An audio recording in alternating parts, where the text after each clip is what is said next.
अभी हम आ चुके हैं आनंद भैरव मंदिर में और ये जो मंदिर है अति प्राचीन मंदिर है। कहा जाता है कि बाबा काल भैरव का यहाँ पर आत्मा बसता है और ऐसी भी मान्यता है कि भगवान जो काल भैरव हैं उनकी राजस स्वरूप यहाँ पर विराजमान है, जिनका नाम है आनंद भैरव। और ये जो मंदिर है बहुत ही प्राचीन मंदिर है और इस मंदिर की विशेष मान्यताएं भी हैं। इस मंदिर में जब आप आएंगे तो बाबा आनंद भैरव के साथ ही माता भैरवी भी आपको यहाँ पर विराजमान मिलेंगी। कहा जाता है कि एक बार आनंद भैरव अपने रुद्र अवतार में यानी कि बहुत ही गुस्से में आ गए थे, तो उनको यहाँ पर शांत करने के लिए माता भैरवी को बुलाया गया। तब से यहाँ पर माता भैरवी विराजमान है और इस मंदिर परिसर में जब आप आएंगे तो आपको बहुत ही सुख शांति की अनुभूति होगी, यानी कि आनंद की अनुभूति होगी। इसीलिए बाबा का नाम आनंद भैरव है। यहाँ पर जब आप आएंगे तो आपके मोबाइल में नेटवर्क ही गायब हो जाएगा। और कहा जाता है कि ये जो महिमा है बाबा की महिमा है, क्योंकि लोग आते हैं तो यहाँ पर आनंद के लिए आते हैं। और ये जो क्षेत्र है रामघाट पर स्थित है और बाबा का मंदिर रामघाट पर स्थित है। ये आनंद भैरव जी हैं, ये आनंद स्वरूप हैं। जो काल भैरव जी हैं उग्र स्वरूप में हैं और जो हैं आनंद स्वरूप में हैं, सौम्य स्वरूप। जैसे कोई भी बाधा हो, दिक्कत हो तो इनका दर्शन किया जाता है। यहाँ हर व्यक्ति नहीं आ सकता, क्योंकि यहाँ सुख चाहिए होता है तो सुख क्या होता है, क्षणिक होता है। कभी भी सुख मिलता है, जैसे सुख आता है दुख आता है, तो क्षणिक है। सुख भी आता है दुख भी आता है और सुख के लिए लोग प्रयत्न करते हैं और दुख के लिए प्रयत्न नहीं करते, फिर भी दुख आता है।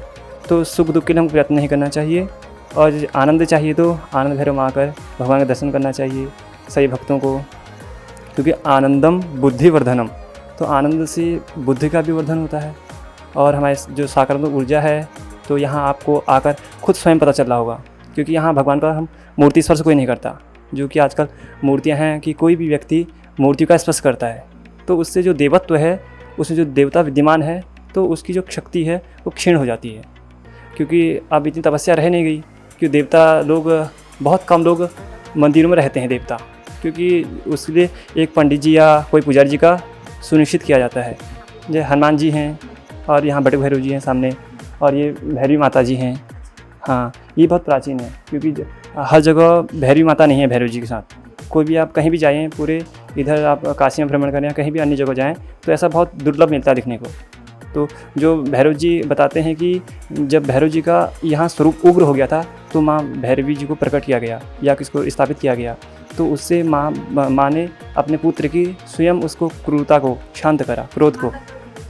जी, भैरवी माता के रूप में विराजमान है। जैसे कोई पुत्र को किसी को क्रोध आता है तो माँ शांत करती है बच्चे को, तो वैसे ही इन्हें शांत करा। तो यहाँ आपको कुछ हल्ला गुल्ला नहीं सुनाई देगा, नेटवर्क नहीं आएगा, कभी नहीं। चाहे कोई भी मोबाइल लेके आएगा ही नेटवर्क, आप देखिए खुद अपने मोबाइल में रहेगा ही नहीं। क्योंकि उनको जैसे कि कहते हैं ये मंदिर जब निर्माण होते हैं तो देख के बनाया जाता है, तो कहाँ मंदिर बनाना है, कहाँ भगवान देवत्व रहेंगे, कहाँ प्रतिष्ठा करनी है, तो भूमि का जाँच होता है, हर चीज़ का जाँच होता है। तो वैसे ही भैरव जी के बारे में भी, भैरव जी को यहाँ बहुत उन्हें सोच समझ के बनाया, अपनी जब तपस्या करी।